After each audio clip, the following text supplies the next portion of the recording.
Hello friends, कैसे हैं आप सब। आई होप आप सब अच्छे होंगे। आज मैं कुछ दोहे लेकर आपके पास आई हूँ जिनको पढ़ने में आपको बहुत ही आनंद आने वाला है। यदि आप इसका अर्थ अपने जीवन में उतारते हैं तो आप एक अच्छे नागरिक भी बन सकते हैं। चलिए अब हम लोग पढ़ते हैं दोहे। दोहे पढ़ने से पहले हम लोग यह जानेंगे कि इसका अर्थ क्या होता है। दोहे आखिर कहते किसे हैं। तो दोहे को यदि सरल भाषा में कहा जाए तो दोहे लय में गाए जाने वाली एक ऐसी रचना होती है जो 2 या 4 पंक्तियों के भी हो सकती है। वह छंद की ही एक अन्य रूप है। यदि हम दोहे को लय में गाएं तो सुनने में और पढ़ने में दोनों ही रूप में सुंदर लगता है। समझ में आया दोहे कहते किसे हैं। अब हम लोग कुछ दोहे पढ़ने जा रहे हैं। इन्हें ध्यान से सुनिएगा और इसके अर्थ को समझने का कोशिश कीजिएगा। पहला दोहा है, गुरु गोविंद दोए खड़े काको लागू पाए, बलिहारी गुरु आपने गोविंद दियो बताए। कवि क्या कह रहे हैं, देखिए ध्यान से सुनिए। करे गुरु गोविंद दोई खड़े काको लागू पाए, बलिहारी गुरु आपने गोविंद दियो बताए। एक बार की बात है कि गुरु का अर्थ होता है शिक्षक, गोविंद का अर्थ होता है भगवान और दोई का अर्थ होता है दोनों। काको मतलब किसको, पाए का मतलब पैर, बलिहारी का मतलब होता है महान, बड़प्पन, महानता। तो क्या कह रहे हैं कि गुरु गोविंद दोई खड़े काको लागू पाए, बलिहारी गुरु आपने गोविंद दियो बताए। कि एक बार की बात है कि गुरु और गोविंद दोनों खड़े थे। हमारे जो शिक्षक हैं, हमारे जो भगवान हैं, दोनों खड़े थे। अब काको लागू पाए, अब पहले हम किन्हें प्रणाम करें। बलिहारी गुरु आपने गोविंद दियो बताए। तब उस वक्त भगवान जो होते हैं, गोविंद होते हैं, ईश्वर होते हैं, वो हमें यह कहते हैं कि सबसे पहला प्रणाम हमें अपने गुरु को करना चाहिए। क्यों? क्योंकि गुरु ने ही बताया है कि ईश्वर का भी एक रूप होता है, ईश्वर भी होता है। समझे कितना अच्छा है। देखिए क्या कहा जाता है कि गुरु गोविंद दोए खड़े काको लागू पाए, बलिहारी गुरु आपने गोविंद दियो बताए। कितने अच्छे ढंग से कवि इस कविता दोहे में कहना चाह रहे हैं। सुनिए कि जो गोविंद है, जो ईश्वर है, हमें यह बतलाते हैं, कहते हैं कि जो भी है तुम्हारे अंदर, जो भी अच्छाई है बुराई, तुम्हें कौन, तुम्हारे शिक्षक तुम्हें प्रदान करते हैं। वही बताए हैं कि गुरु ही बताए हैं कि कहीं ना कहीं भगवान भी होते हैं। तो सबसे पहले हमें प्रणाम किन्हें करना चाहिए, गुरु को। अब हम लोग दूसरा दोहा पढ़ेंगे। बड़ा हुआ तो क्या हुआ जैसे पेड़ खजूर, पंथी को छाया नहीं फल लागे अति दूर।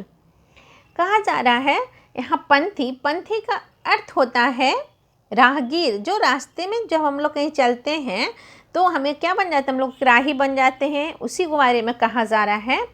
और अति मतलब क्या होता है, बहुत ही दूर। समझे। तो कहा जा रहा बड़ा हुआ तो क्या हुआ जैसे पेड़ खजूर, पंथी को छाया नहीं फल लागे अति दूर। बड़ा होने से क्या फ़ायदा, कोई फ़ायदा। आप लोग तो पेड़ जो है खजूर का पेड़ तो देखे ही होंगे।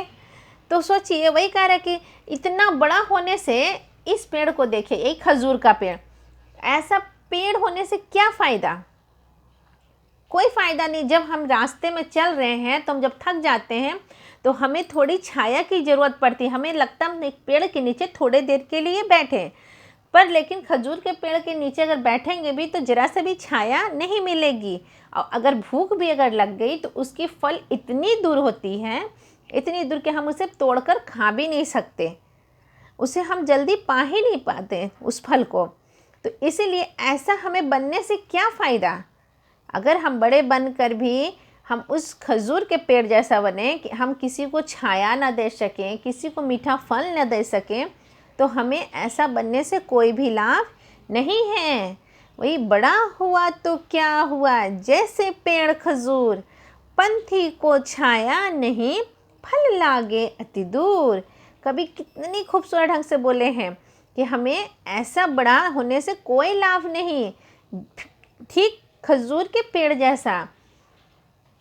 अब हम लोग तीसरा दोहा पढ़ेंगे।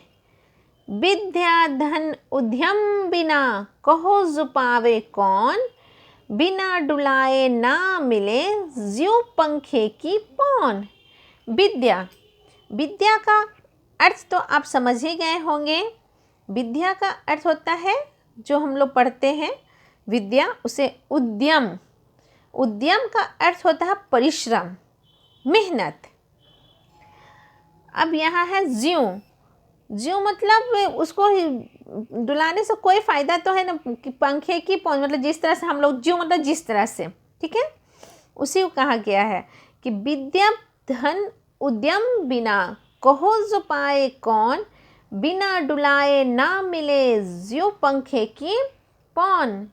कवि इस कविता में कितना अच्छी तरीके से कहना चाह रहे हैं कि विद्या एवं धन परिश्रम के बिना कभी भी प्राप्त नहीं होते। जैसे कि पंखे को बिना हिलाए हमें हवा नहीं मिल सकती, ठीक उसी तरह विद्या और जो धन है वह हमें बिना मेहनत का कभी भी नहीं मिल सकता है।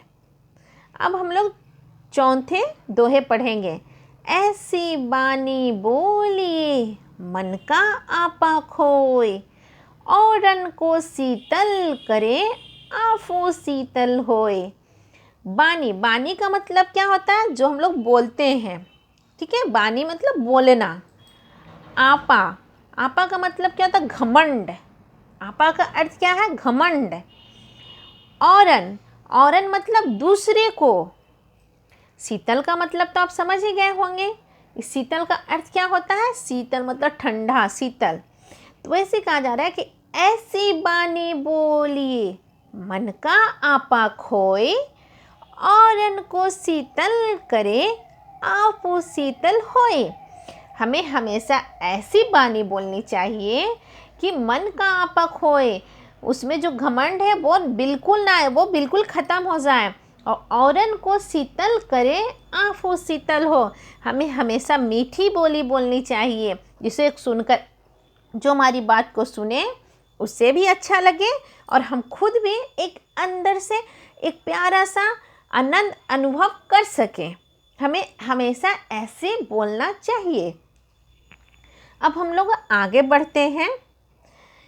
इस दोहे का सबसे लास्ट जो है वो हम लोग पढ़ने जा रहे हैं, लास्ट दोहा। करत करत अभ्यास से, जड़मति होत सुजान, रसरी आवत जात ते, सिल पर पड़त निशान। जड़मति, जड़मति का मतलब क्या होता है, मूर्ख, बुद्धिहीन, ठीक है। सुजान, सुजान का मतलब होता है होशियार। रसरी, रसरी का मतलब होता है रस्सी, रस्सी तो आप लोग कहीं ना कहीं देखे ही होंगे। सिल, सिल का मतलब होता है पत्थर, और निशान का मतलब जो निशान पड़ जाता है, चिन्ह पड़ जाता है, उसके बारे में कहा जा रहा।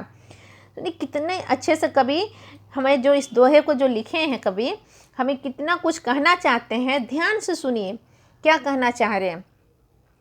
करत करत अभ्यास से, जड़मति होत सुजान, रसरी आवत जात ते, सिल पर पड़त निशान। यदि करत करत अभ्यास से जड़मति होत सुजान, तो रसरी आवत जात ते, सिल पर पड़त निशान। यदि आपने कुएं को देखा होगा, कुएं को जब हम लोग कुएं पास में अब देखे हैं कि जब उसमें बाल्टी जब डालते हैं तो एक रस्सी से बंधा होता है। तो आपने कभी एक कुएं के पास जाके देखा है या नहीं? पर क्या होता है ना कि उस रस्सी से बार बार जो हम लोग बाल्टी से जो उससे पानी निकालते हैं, तो वो जो सील होता है ना, वो कुएं का जो पत्थर होता है ना, वो घिस जाता है एक जगह पे, जिस जगह से हम लोग पानी निकालते हैं। तो वो रस्सी के निशान से वो सील जो होता है, वो पत्थर होता है, सोचे रस्सी कितना सॉफ्ट है और सील पत्थर कितना हार्ड होता है। जब वो घिस सकता है बार बार अभ्यास करने से, बार बार उस पर जो वो अभ्यास होता है, बार बार जो उससे पानी निकालते हैं, तो क्यों नहीं, अगर हम लोग मेहनत करेंगे तो क्यों नहीं हम लोग होशियार बन पाएंगे। अगर हमें थोड़ी सी भी मूर्खता हमारे अंदर है, बुद्धिहीनता है, तो हम अगर मेहनत करेंगे, बार बार अभ्यास करेंगे, तो हमें भी होशियारी बनने की कैपेसिटी है, हम लोग भी होशियार बन सकते हैं।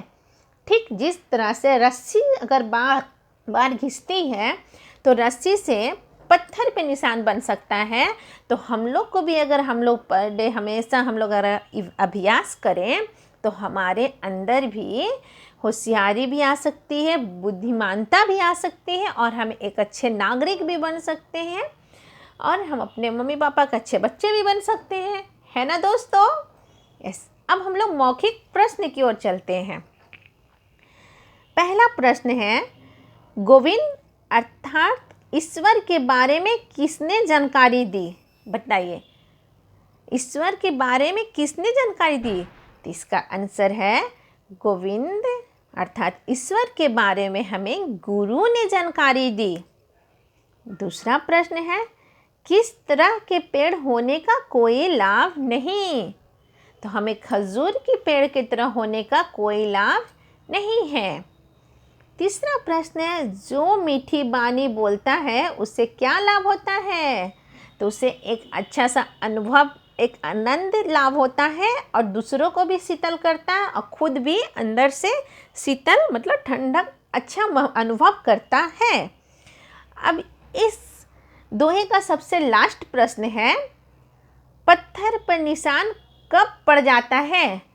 इसका आंसर आप हमें कमेंट बॉक्स में लिखकर भेजें।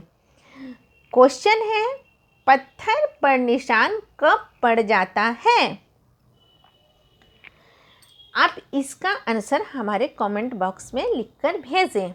तब तक के लिए बाय, थैंक यू।